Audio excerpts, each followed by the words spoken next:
When it comes to fight scenes, the realism of the action is very important. Some movies realize this, while others don't. Along with that, the context and setup before the action is just as important as the action itself. Some movies understand this, while others don't. This dichotomy of realism and story, among a few other things, is why this fight scene from Oldboy is so famous. This is the corridor fight scene. Its action is mostly grounded in realism, and the story building up to it and during it fuels this scene to the heights it's at. That's how this movie was able to get it right, and I'll explain how the American remake, 10 years later, got it so unbelievably wrong. The plot of this movie is that this guy, Odesu, is kidnapped and put in a room for 15 years. He has no idea why and kind of goes mad in there. While in there, he shadowboxes and fights a wall for 10 years. This is one of the main plot points that fuels this action scene. Another main plot point is the plot itself. He's angry. He's lost his mind. He wants to know why he was locked up. It helps the audience actually feel what his character would be feeling whenever the action actually comes. And I think the greatest setup to the actual corridor fight scene is the first fight scene in the movie, which first gets a glimpse of how the plot can fuel the action and what his actual abilities from fighting 10 years on a wall has done for him. Daesu is walking around after just being released. He sees a group of kids and takes a cigarette from one of them. He breathes it in, his first cigarette in 15 years. And then the kids get mad. This one kicks him down, and when he stands up, he narrates 10 years of boxing against nobody except a wall. Let's see if I've actually learned anything. So this is coming from a place of uncertainty. He's not 100% sure if his training translates to real life. The first kid throws a punch and he dodges, parrying it and returning with a punch of his own. He dodges again and gives another punch. Then he does a spin, which simultaneously dodges the punch from the guy behind him and winds him up for a very powerful punch on the guy in front. So he's got a little bit of style in there. He dodges again, delivers a back fist to the face, and follows it with a right hook. He dodges and punches this guy in the liver, which, if you don't know, totally shuts the body down. And Daesu clearly knows this because he does it a couple more times in this movie. Then he jumps up and delivers a torrential slam punch. It's super badass, and it's got a lot of style. And you can tell that as soon as he warmed up to the fight, got a couple hits and dodges in, he knew, oh yeah, I got this. And that's when his style finally came through, with the spin and now with this slam. And he's kind of having fun with it. As the camera pans away, he subtly says, I guess it did. So you can see right there how the story sets that up.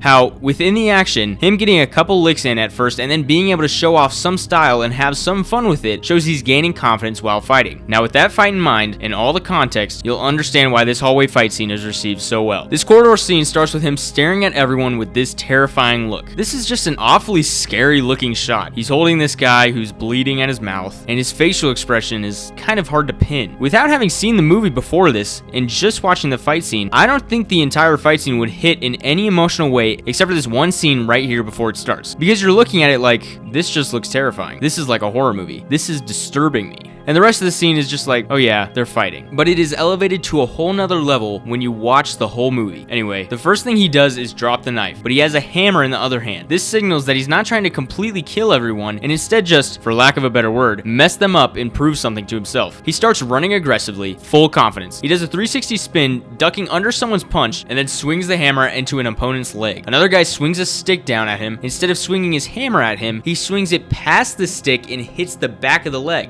He parries a punch from the next guy and delivers what looks like a hammer fist, with the bottom of the handle of the hammer hitting the guy's face and not the actual metal part of the hammer. I can't guarantee that that's what happened, but it is kind of consistent with the rest of the scene that he's not exactly trying to kill everyone, he's just trying to mess them up. He wraps his left arm around this opponent to use him as a shield against the rest of the group. This is where some of the realism comes in. A core principle taught when fighting a group is to grab one person from the group and use them as a human shield against the rest of the group. And that's what he's doing here. He throws this guy out, then catches a front kick and hammers the leg of the kicker. He's not exactly hitting vital organs. He's targeting the legs, so it'll incapacitate these people. Even the director himself said he considers this guy a hero because he's not going to kill everyone. He needs to get through them, and he's going to hurt them really bad, but not lethally. He takes a couple hits from a couple sticks, then he gets thrown to the ground, and the crowd swarms him, jumping him, kicking him on the ground, and this is catastrophic. He's surrounded, and as soon as the mob is able to take him over, they completely jump him. This is another dose of realism. This is the consequence of his earlier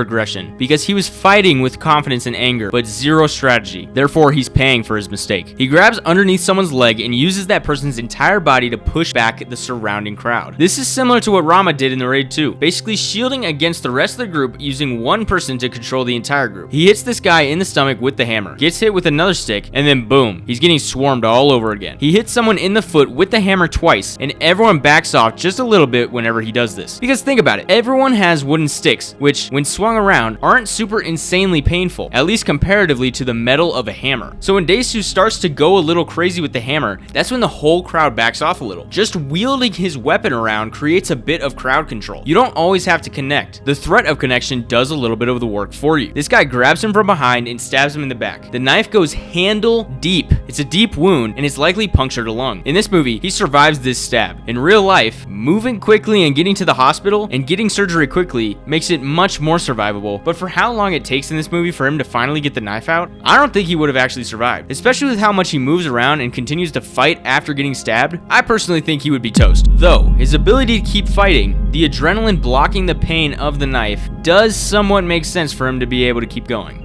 He lays on the ground and sort of plays dead. Everyone starts to poke at him. Is he dead? This is where his mentality and strategy shifts. Someone grabs him and he springs up, surprise attacks, and throws this guy into the crowd. He dodges a swing, front kicks someone, and delivers a left hook, then gets to the other side of the entire crowd, making sure nobody else is behind him. This is where he's no longer fighting emotionally and aggressively. He's fighting tactically. He's been jumped twice, and now he understands a core principle taught when fighting a group. Create a line, so you can take people on one-on-one. So he gets into a boxing stance. He doesn't try to escape here, which shows he still has this desire to prove something to himself, and also this feeling of I've got nothing to lose mentality. He's like, I'm either gonna take everyone in here down or I'll die trying. Fights the first one or two people at the front of the line and uses them to control the rest of the group behind them. Now he's using two principles of fighting a group, creating a line and shielding, and he begins whittling the group down one by one. He also pauses for a second. He's visibly exhausted. A big reason why the Daredevil hallway fight scene has been compared to this scene so much. They're both done in one take, they both have realism in them, and both of them get super exhausted in the middle of the fight. And both of the directors of Daredevil and Oldboy confirmed that the actor was actually exhausted, not acting, which adds another layer of realism. This guy throws a right hook, Dae-soo throws one back, but it acts as a block that opens his side up and gives him two punches to the liver. This is a big guy, so strategically targeting his liver, shutting his body down, and then throwing him into the crowd like he does here is perfect. He's able to take this guy down and control the crowd even more. He takes a second of rest again, he's exhausted, and then two people charge at him simultaneously. He dodges one, tanks a punch, but delivers one right back, knocking him down, then tanks a hit from a wooden stick. He's starting to realize that he just has to take some hits, fight through it, and survive the best he can until he's taken everyone down. Now here's something interesting that totally throws realism out the window for just a second. This guy throws what's supposed to be an uppercut, but it's way too far away. I'm betting that was a mistake. This fight scene was filmed 15 times total, over a 4-minute no-cut fight scene, so mistakes are inevitable. This is a glimpse into the struggle of filming such a hard scene, and it makes these real imperfections make the scene feel more authentic in a way. Now, for actual genuine realism, nobody's going to throw a punch like this from far away. They're going to try to get closer, but it humanizes the filmmaking process a little bit. Then he dodges underneath a punch from behind him. I don't know how he was able to predict that. Maybe this guy is just like Daredevil. This guy takes Dae-soo's hammer and attempts to swing at him. He doesn't really look like he's committing to the swing. He's just kind of standing there, which is another small imperfection, but that's alright. Dae-soo counters with just a clean, simple jab and takes another breather. He's completely gassed at this point. Then, after a moment, he pummels the remaining guy 3 or 4 times until Dae-soo is the last man standing. He looks totally exhausted. He raises his hammer, expecting people to keep charging him, but everyone is already down. Nobody's dead. They're all on the ground moving. They're hurt, but they're alive. The scene finally cuts to a tilted angle of his face and all the bodies behind him. The blood that drips down his head, then down his neck, is a nice little touch. Then he smiles because the elevator at the end of the corridor just opened and there are more people looking to fight him. And he smiles because he knows he's going to win. He just took down over a dozen people. Then, in the next shot, the elevator doors open and everyone inside is already down except for him. And this second fight doesn't even need to be shown because we've already seen that he can do it. All this does is progress the story. The director isn't just going to give us action for the sake of it. He's doing it to progress the story. You can see how a story is told throughout this action scene. The story being, he's aggressive at first, he's very confident, he makes his mistakes, gets jumped, swarmed, beaten down, and then he takes a second to think, and then adapts his strategy correctly, taking on the group by lining them up, taking them one-on-one, and eventually winning. Now, contrast this to the remake made with Josh Brolin 10 years later. Oldboy 2013 is literally We Have Oldboy at Home. It hits every major bullet point of the original fight scene, except it just executes it way worse. There's no creativity, there's no story going across the action, it's just ticking the box that here's a fight scene with no cuts. So before this fight scene starts, Josh Brolin is basically torturing Samuel L. Jackson. Once he lets him go, Samuel yells, "Get him, boys!" There's absolutely zero zero buildup, and then the fight scene just fades in, as if that was the end of a video game cutscene. I'm going to die. The very first move in the 2013 version is the exact same spin under punch into a hammer strike to the leg as the 2003 original. He fights a bit, then hits an opponent with the hammer in the upper chest area, and this guy flies through the air in almost a complete front flip. This immediately sets the tone that this fight scene is going to be more exaggerated, less serious, and more over the top than the first one, completely losing its realism in any attempt at being grounded. He hits the back of the hammer into an opponent's groin, then flips the opponent up onto a fence. It just looks dumb. It's too much. It does not match the tone of the story presented. Not only that, listen to the sound of the hammer as it's hitting these people. Unless these guys have skin made of tin, this is not what hammer on flesh sounds like, and that again breaks the realism. Now, I will acknowledge a little bit of creativity. Instead of it being one 2D corridor shot, there's some depth. Brolin climbs down to a different level, and the fight continues there. A little bit of variety, while still having the camera do it with no cuts. Then, Brolin gets swarmed by the group. Kinda like how in the first version, after a little bit of fighting, he gets swarmed. Except, Brolin is just touching them and they're flying away. He's never getting beaten down the way Dasu does in the first movie. In this one, it's like Brolin is just mowing through the entire crowd. There's no stakes, there's no struggle, there's no growth. Here's something that's also different. Brolin takes a knife from an opponent and starts stabbing and killing people. In the first one, Dasu drops a knife before getting into the fight. In this one, he actually gets a knife mid-fight and uses it. So there you go. There's a little bit more creativity there. It could represent a different character arc. This character being more of a stone-cold killer, as opposed to the first character, where he just wants to mess them up. This could work if the story, the context, and the build-up supported it, but they don't. Now here's a moment where everyone just kind of stops, and Brolin rests for literally half a second, then immediately kicks at this guy. It just doesn't fit. It looks random. It literally feels like the director was like, okay, in the first movie he gets exhausted, so we need to make sure we do that in this one.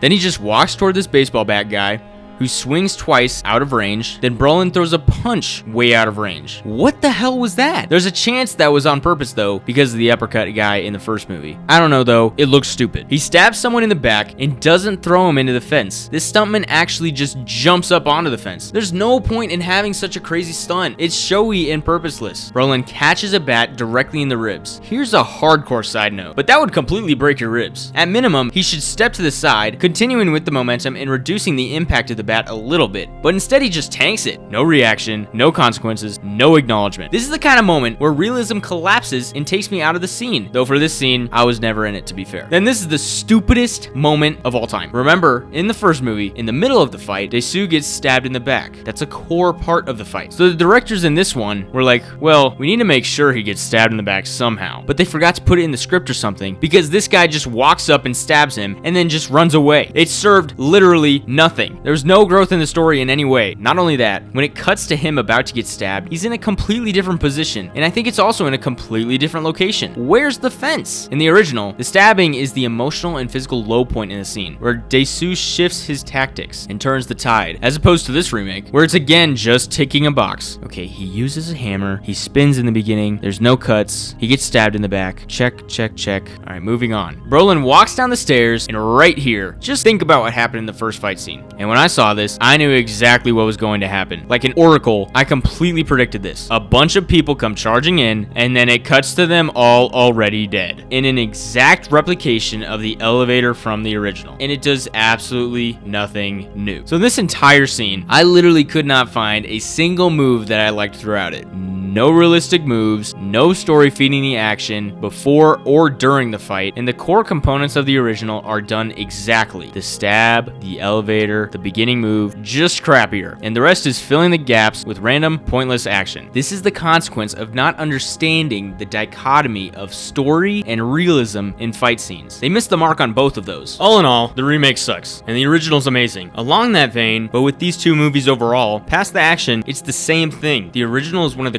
craziest, darkest, disturbing stories I've ever watched or heard for that matter, and the remake totally ruins it. So the fact that a story this messed up and insane got a green light for a remake and they botched it anyway is beyond me. Like, the original's great, but I've watched it once and that's enough. The remake has worse acting, worse scripting, worse everything, and even if it was all still great, I still wouldn't want to watch it because my mind was disturbed enough by the first one. Anyway, fantastic movie, terrible remake, great fight scene, terrible remake. New video soon. Peace.